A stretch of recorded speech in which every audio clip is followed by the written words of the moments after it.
Give me a hug if it goes well, or chew my ass out if things go really bad. They know that I ignore that one. I take the risk, as racing drivers do. So are you telling me we probably shouldn't air this interview? No comment. Triple digits in golf freaking sucks ass. Oh, see, I'm not a golfer, so. It does. I agree. It's not fun. I've led 860-something laps the last two, so obviously I'm going to be biased to this. I just think it's more fun. Please hang up and try again.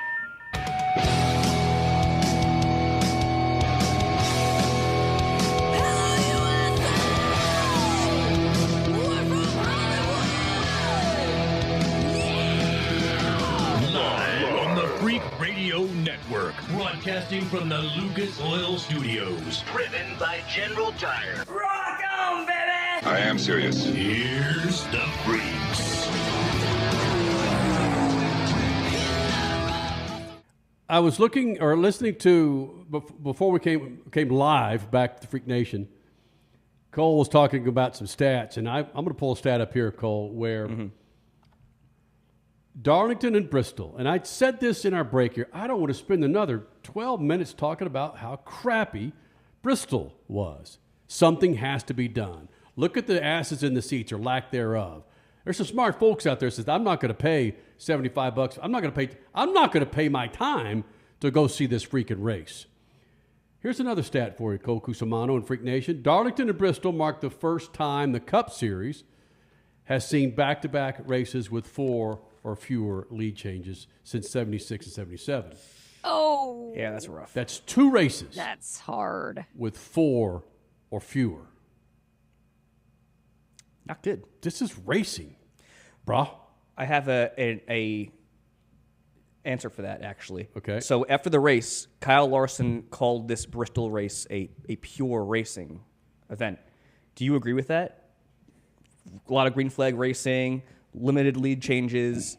I was kind of like, I get what he was saying, but at the same time, you also have to have a compelling on-track display for people watching at home and in the stands. Isn't that subjective? What the hell's pure? Like, it played out naturally. There was only one caution besides the stage breaks. Okay, I get that. Yeah, if you're racing in your backyard and nobody's watching, and it's not dependent on people actually watching the freaking race. Okay. It wasn't really racing. So when you say pure racing, that was not racing. I don't know what that was. Doesn't racing involve back and forth? Racing involves actual overtaking and passing and excitement. So I don't know what you would describe Bristol as, but it wasn't racing. Good old-fashioned beatdown. Crasher, did you have something you want to jump in there? Well, yeah, I think it just all comes down to the definition of pure racing, and that's obviously going to be subjective. So pure racing, to me, the thing that my knee-jerk reaction goes to is domination. And yeah, that's what we had in Bristol today. So I don't know if that's kind of the standpoint that he's coming from. Right. I don't know. It just depends on how you define pure racing. You also have some other stats you want to roll out here that again, try and cover for such an S-box race we had at Bristol? Just to bring some light to this snooze fest, So Kyle Larson, back-to-back winner at Bristol, his 3rd win there, 2nd win of the season. His 350 consecutive laps led is 5th most all-time in Bristol history. This was a one I did a deep dive on, too, because like last week, there wasn't a whole lot to watch in the second stage. So this was the first time. So William Byron last week swept both stages. Kyle Larson swept both stages this week. That was the first time since 2018 that 2 different drivers from the same team swept the stages in back-to-back weekends. Ouch. So it's a stat. I don't know how enthralling that is, but I was something I was kind of looking at. When your sponsors are paying you to be engaging and to have awesome insight and cool things to say about a certain racing series that dominates the headlines, and I'm not talking about Formula One there, Richie, sorry. Damn it. And I'm not talking about IndyCar. I'm not talking about NHRA. Said no one ever up until this weekend. Bahrain was better. Oh, my gosh. That's a T-shirt, Richie. Right? Or a hashtag. You you feel for people that no, I don't feel for squat. I can't cover for this thing. I can't. I can't. We're throwing stats that by the time I walk off this mic and go to bed, I'm not going to remember. I'm going to barely remember Cole's name. I'm going to be so freaking tired I didn't take a nap during that damn race today. I don't blame you. There was only one notable thing that came from that race besides Kyle Larson's domination, and it was that Denny Hamlin did not get the 3-peat. He was one spot shy, but that was like literally the only other talking point from that race, in my opinion. Well, no, hold on. Oh. At least before I left for the weekend, you were going to do a PJ1 counter. How'd that turn out? I did not end up following through with that because it was a non-factor today. It was literally like you could have said they didn't put anything down and it would have been the exact same thing. There was no impact on this race whatsoever, and I don't think they talked about it that much either for that reason. So I did not keep track. Cody he said he counted 9, then he stopped, but it wasn't worth it to me. You would have gotten freaking blitzkrieged if you would have drank every time they started talking about tires. That was the freaking stoner comment for Bristol, was talking about those tires. That was their narrative that they wanted to push going into the race, and then once we figured out about 30 laps in that things weren't going to go that way, they were like, "Oh crap, what do we do now?" Mm-hmm. Yeah. So who's having the conversation with who? Is NASCAR having the conversation with Goodyear, or is Goodyear having the conversation? Who initiated the conversation about we got to fix this compound on this tire? I would think and hope NASCAR. It's got to be NASCAR, yeah. You know? It's tough. Tough call. I would think that maybe you guys might be too young to remember this. There were times when you would pick up a hard line and call somebody, and you call them at the exact same time, and it'd be busy. You couldn't get through. That might be what Goodyear and NASCAR did. It's like, yep, this is an S-box. Hey, it's busy. You can't get a hold of it. You know, when you bring up, you guys might be too young to remember this. Kenny, do you remember in IndyCar? I think IndyCar was the only series, besides Formula One. IndyCar and Formula One used to have 2 tire manufacturers. Mm-hmm. Remember the drama that created? We're not talking option tires. We're talking 2 different manufacturers, and teams were either Firestone or Goodyear, or in Formula One, Michelin. Actually, Formula One had 3: Michelin, Pirelli. and Bridgestone at one time. Wow. Yeah. I would love to see that come back. I don't know why over the last 20 years, 25 years, it hasn't. All right. I was part of the Continental Tire Hot Rod Power Tour several years ago, and we stopped off in Indianapolis. This is in June. And I had dinner with some individuals, prominent individuals inside the motorsports community that know a crap ton more than I will ever know. And this was the year prior to the introduction to the Gen 7 car.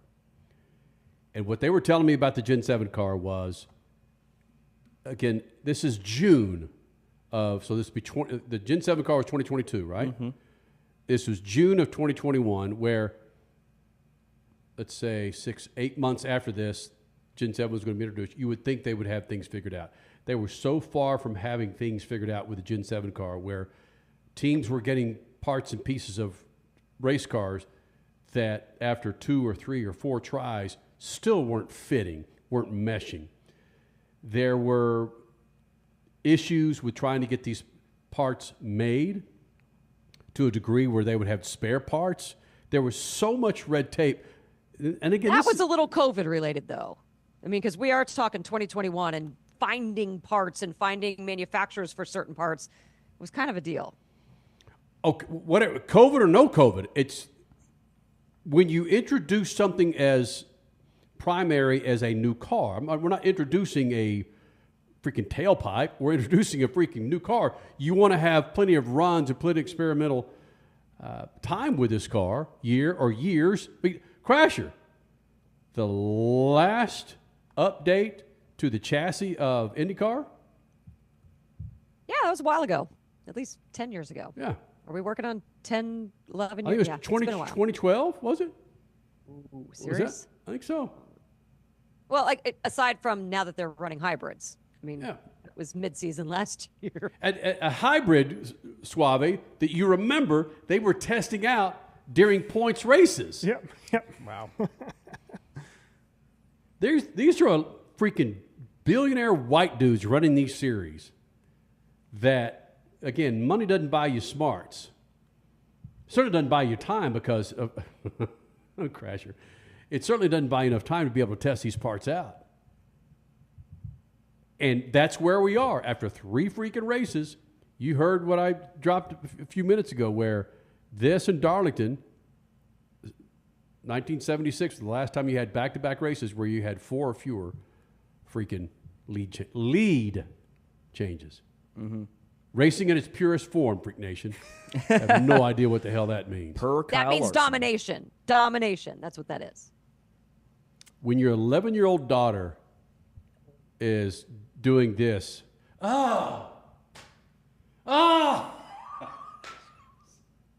she was so bored with that race.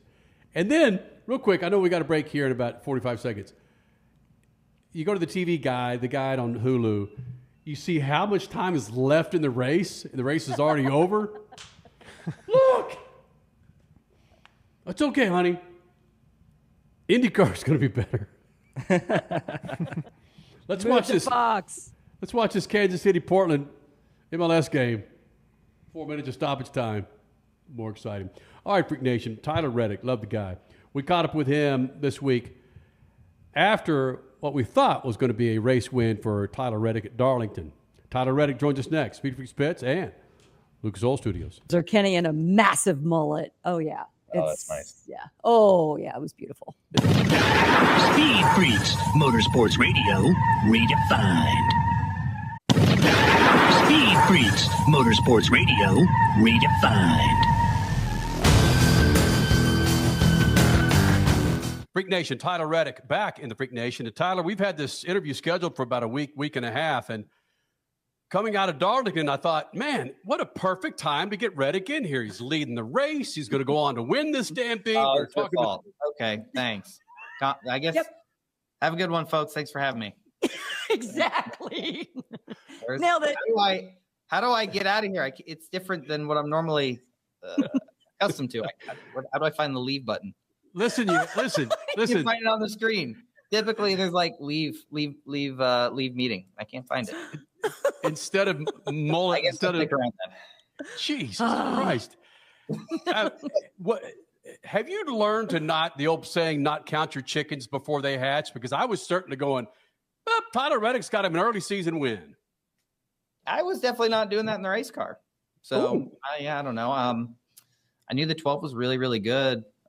He'd shown it in practice. He'd shown it at times throughout the race when a lot of cars kind of would get stuck and just kind of be in the position they are. He would continue to advance and move forward, though.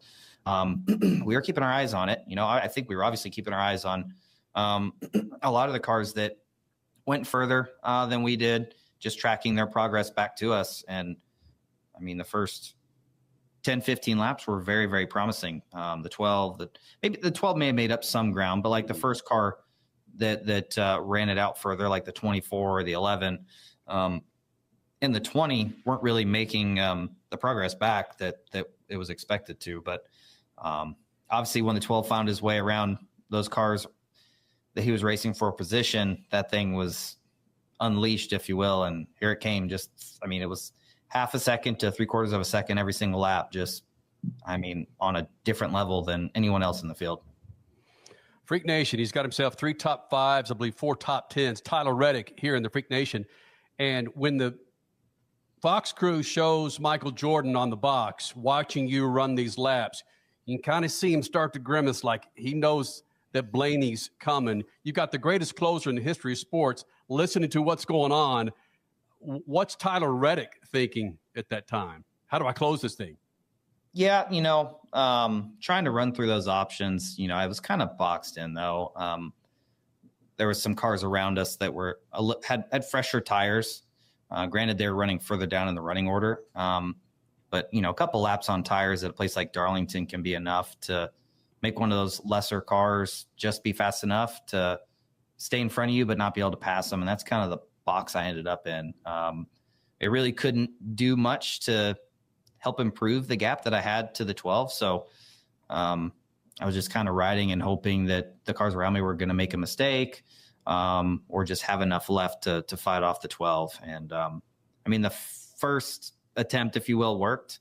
Dang near crashed doing it, but I was able to keep behind me in 1 and 2 one of the laps.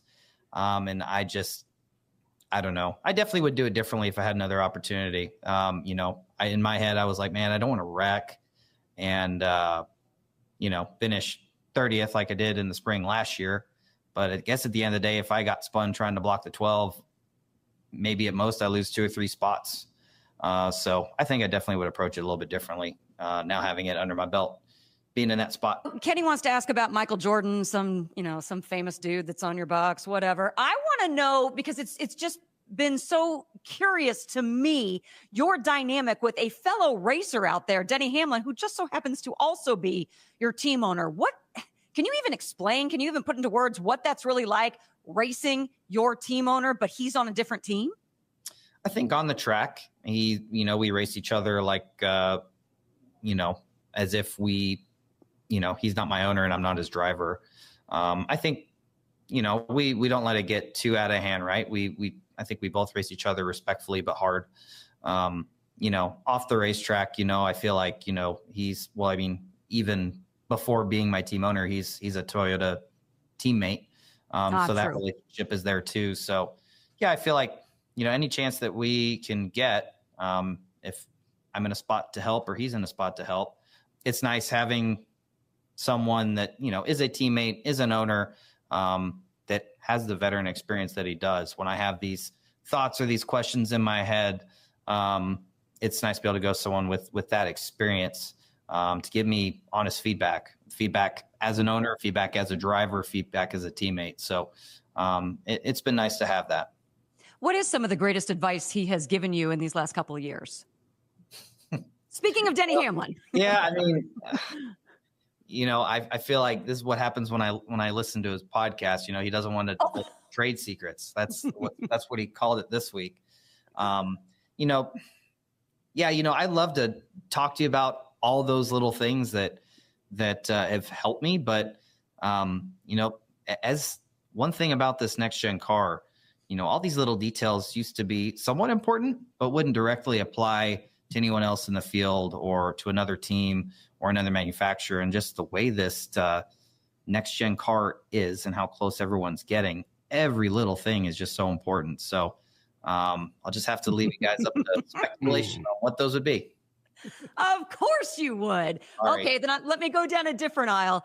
Has either team owner Denny Hamlin or Michael Jordan given you the okay, or has it even been on your mind to maybe venture into some dirt racing as well? Like you used to. It's been a while since we've talked about it, but I thought that was something that I wouldn't say it was like a super important factor, but it was one of the things that was important to me, is having that freedom to do that. So I mean, it came up in discussions as things were coming together.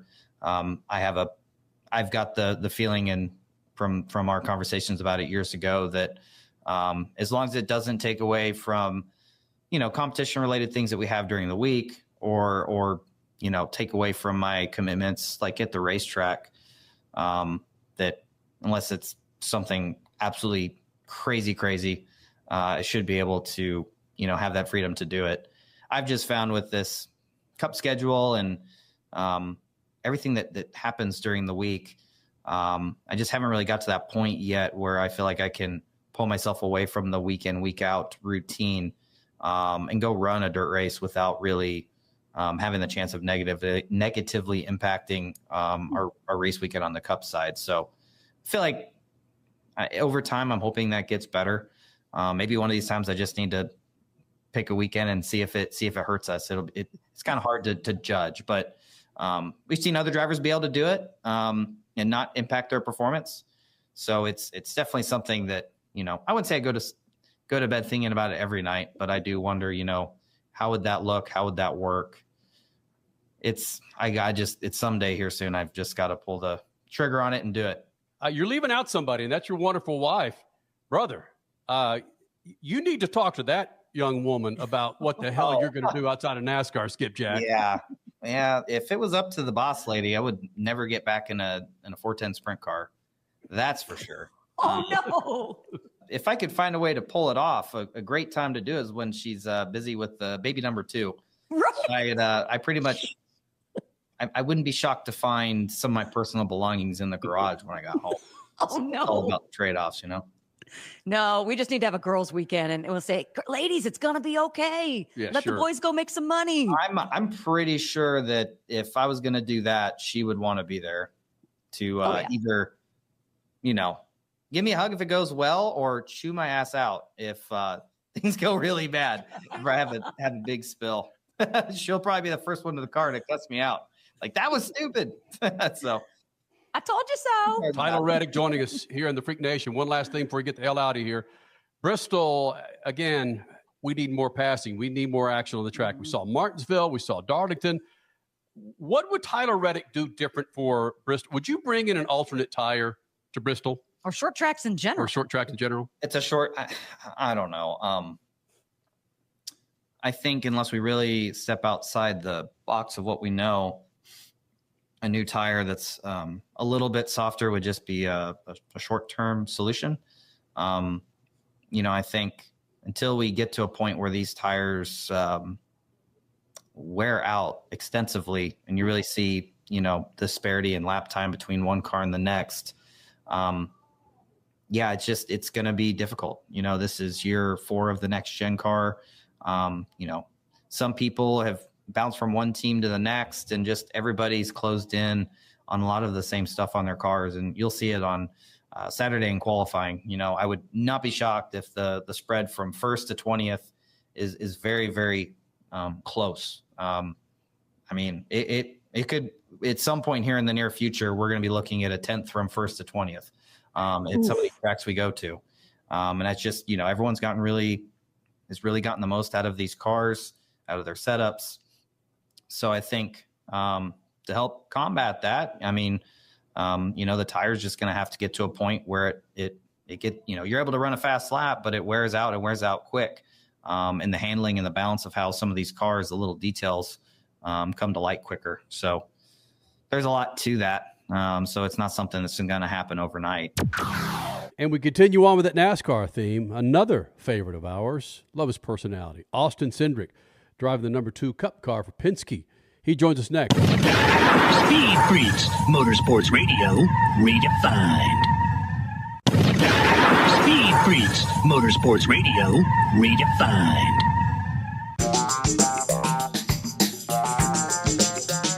Freak Nation, this segment brought to you by our good friends at Straight Talk. You need, as we like to say here in the Freak Nation, you need more data so you can stream your favorite Speed Freak show, right? For your favorite jams, then do the smart thing. Go with Straight Talk. Get real, unlimited data on a reliable 5G network, Freak Nation. Straight Talk, available at Walmart or straighttalk.com. Austin Cindric driving the number 2 Cup car for Roger C. Penske Racing. We caught up with him earlier. Always a great conversation with a dude that shoots triple digits when it comes to golf and driving a freaking race car.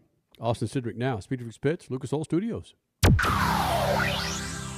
Freak Nation, Austin Cindric, back in the Freak Nation. And Austin, I was talking to Brad Sweet. We were talking to Brad Sweet, humble brag, a couple of weeks ago. We were talking about wiki pages and how there needed to be some updates to his wiki page. And he says, I don't know who even updates my wiki page.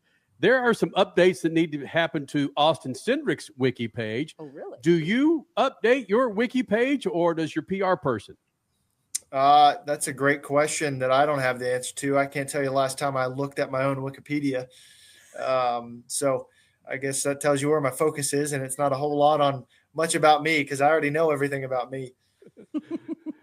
Well, that's good answer. My point is this, Austin, and it's not a secret with the Freaks. We are big fans of yours and your personality and really what you bring outside the car to sometimes some boring freaking personalities, and we enjoy your attitude, whether it's in the booth with Fox or coming here in the Freak Nation.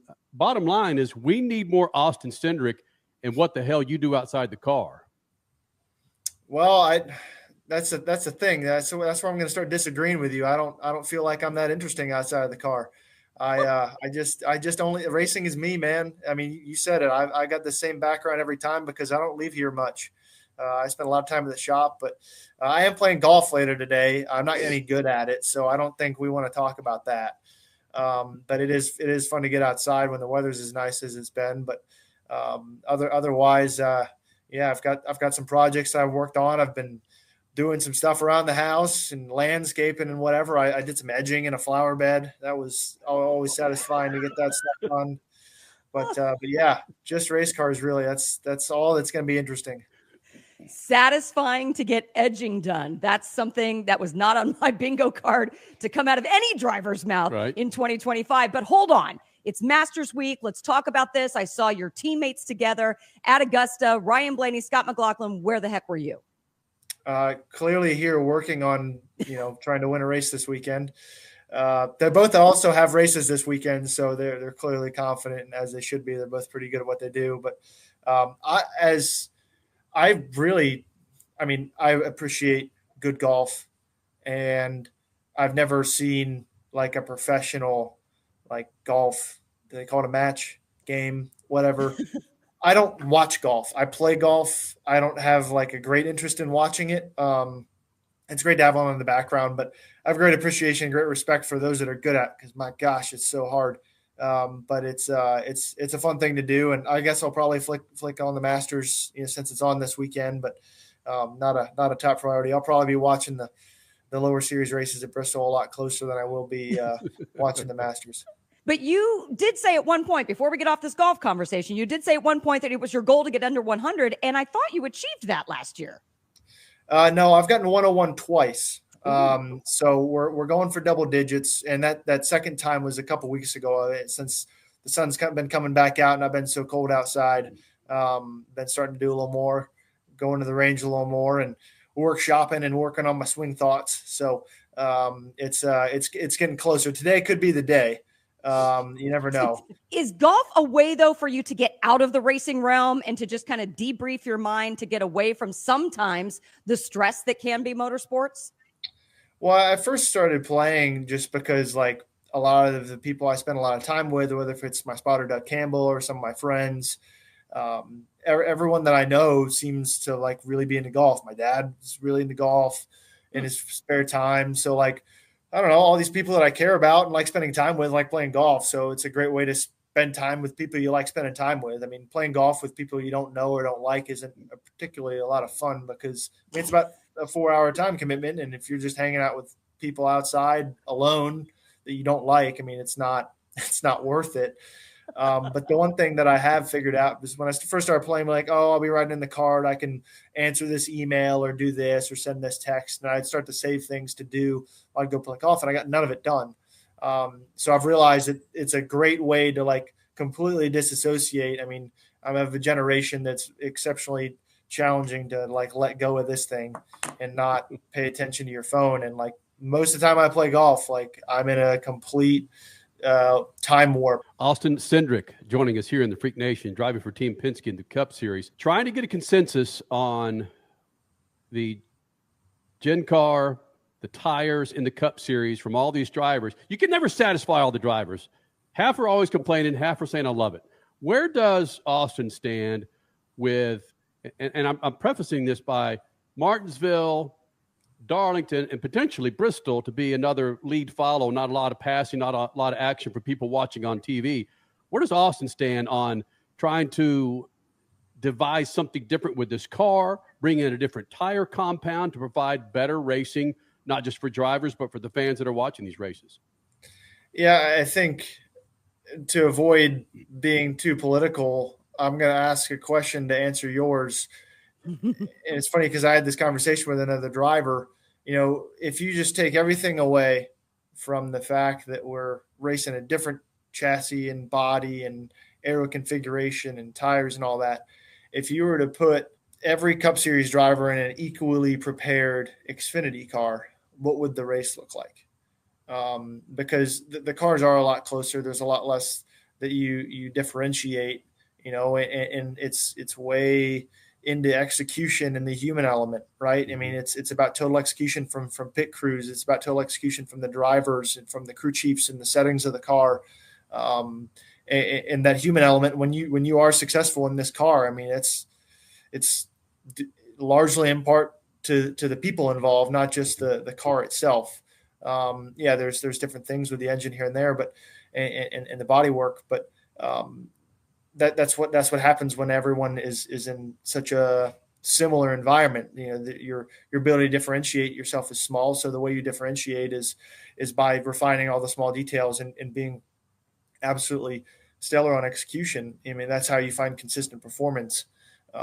So I think that is kind of how I filter everything, because there are some racetracks that unless I was able to be largely different in some way, they'd be really hard to pass at. Darlington is a hard track to pass on, whether if you're in Cup or Xfinity.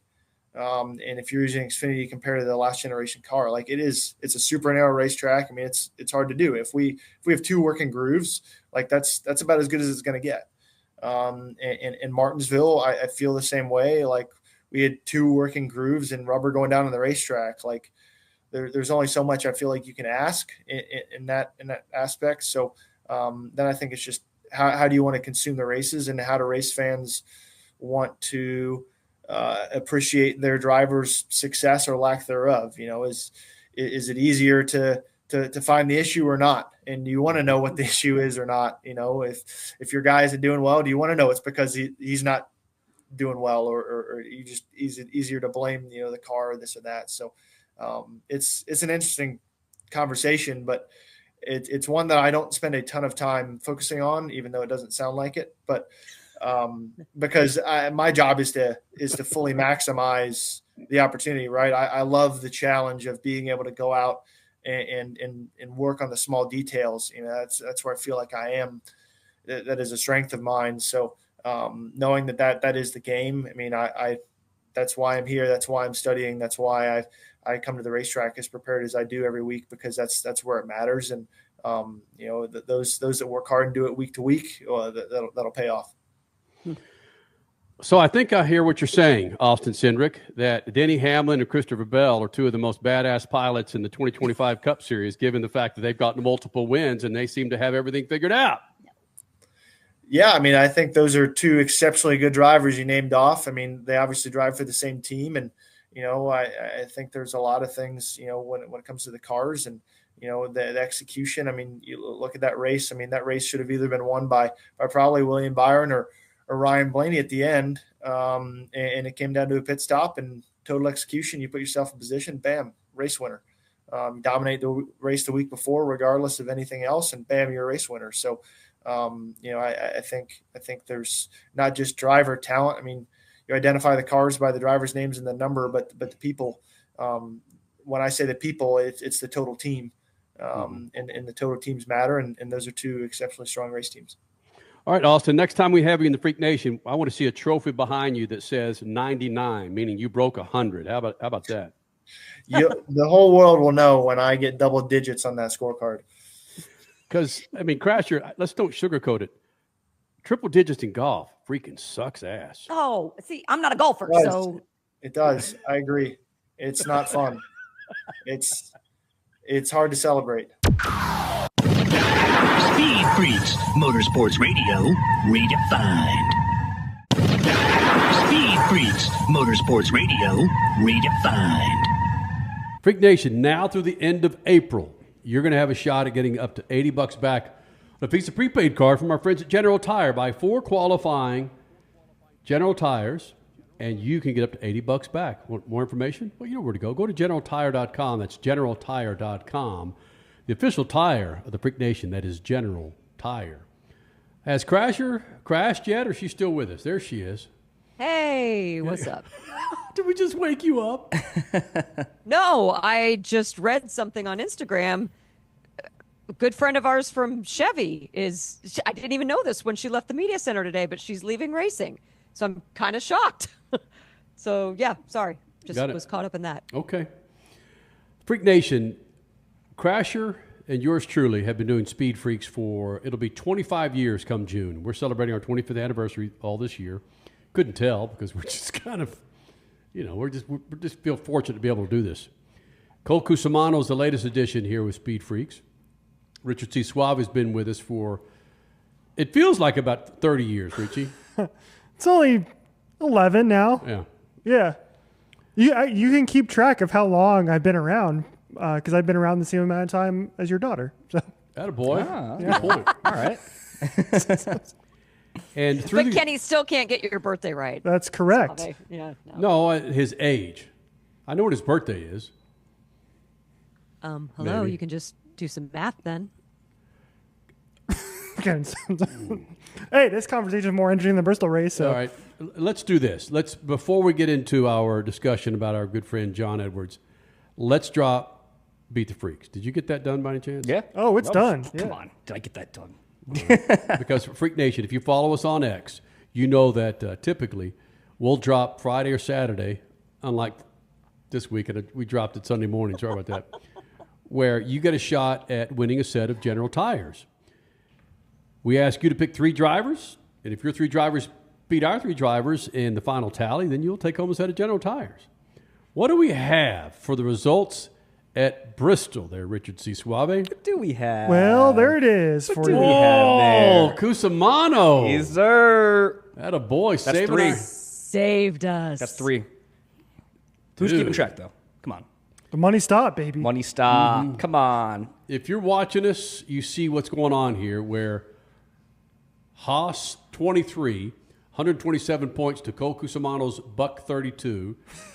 Richard C. Suave at 61. Crasher at 122. Yours truly at 109.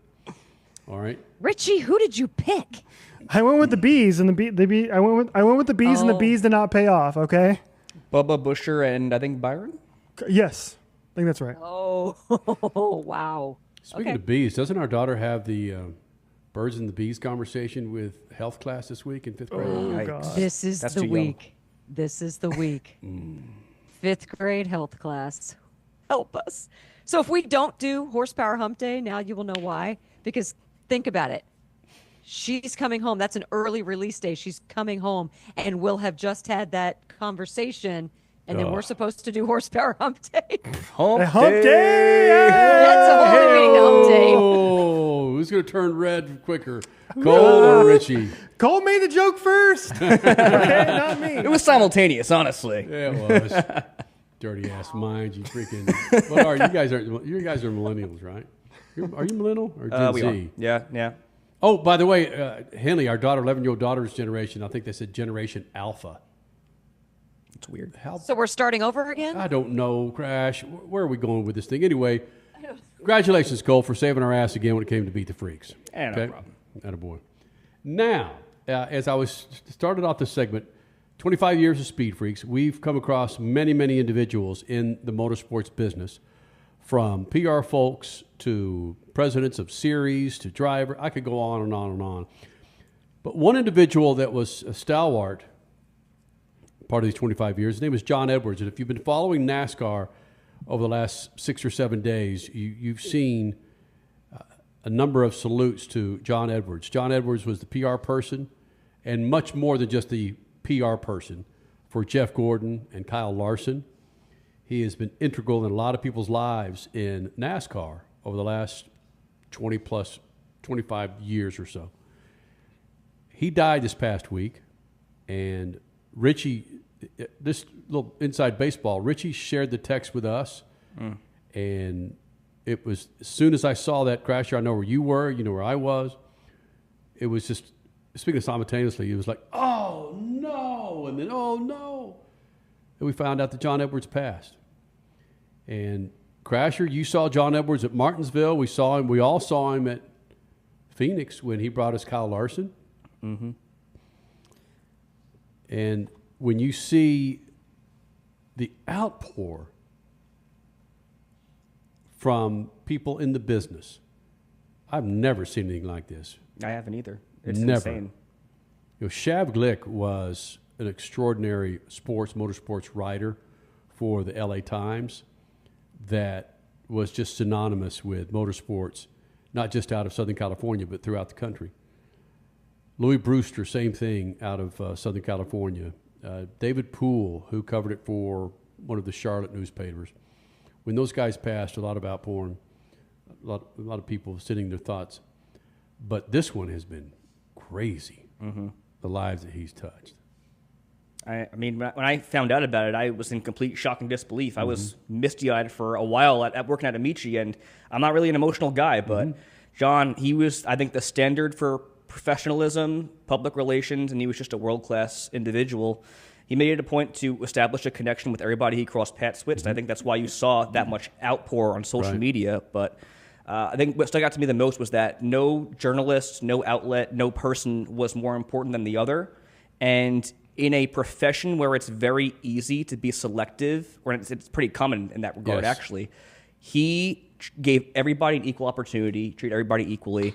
And for a team like Hendrick Motorsports, especially, and a driver like Kyle Larson, Jeff Gordon, like he treated everybody the same. And I think that was really exemplary of him, you know? Crasher, you're at Long Beach Grand Prix, and you're part of the media center there. I'm sure there was an outpouring of conversation about Jon Edwards there as well.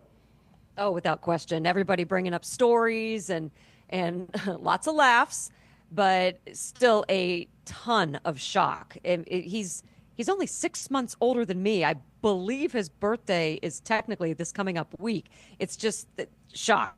I have not fully processed it yet myself, because I feel like I'm going to see him in a couple of races. It's very difficult. Yep. He was a guy. He was one of the OGs, man. Like Cole, you nailed it. He was a person that he made everybody feel comfortable. He was a guy. Okay, in Martinsville specifically, I said, "Hey," he said, "Oh my gosh, I'm so sorry, I didn't return your text." I said, "Don't worry about it. We got it figured out. We had a backup plan, and yada yada." And he goes, "You know me. If you need something really badly, just call me, Crash."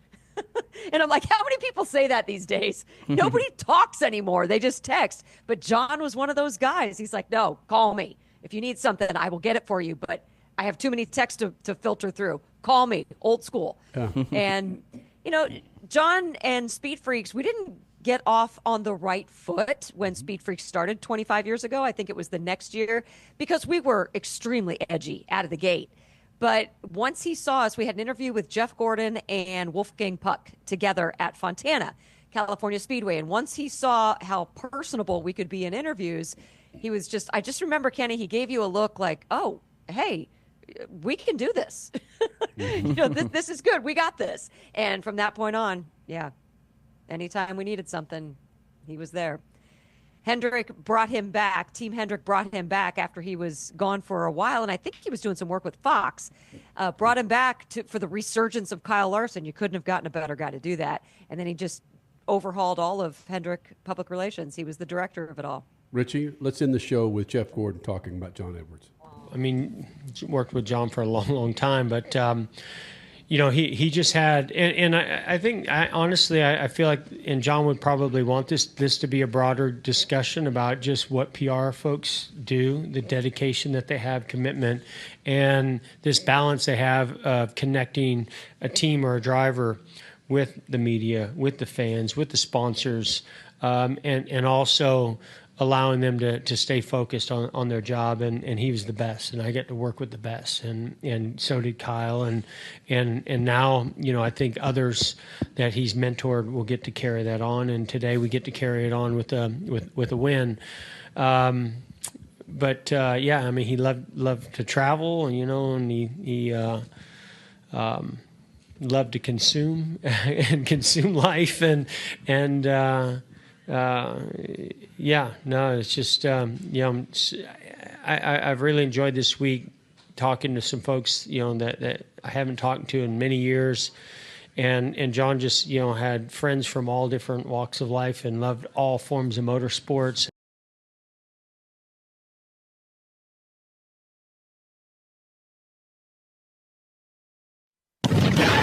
SpeedFreaks, Motorsports Radio, redefined.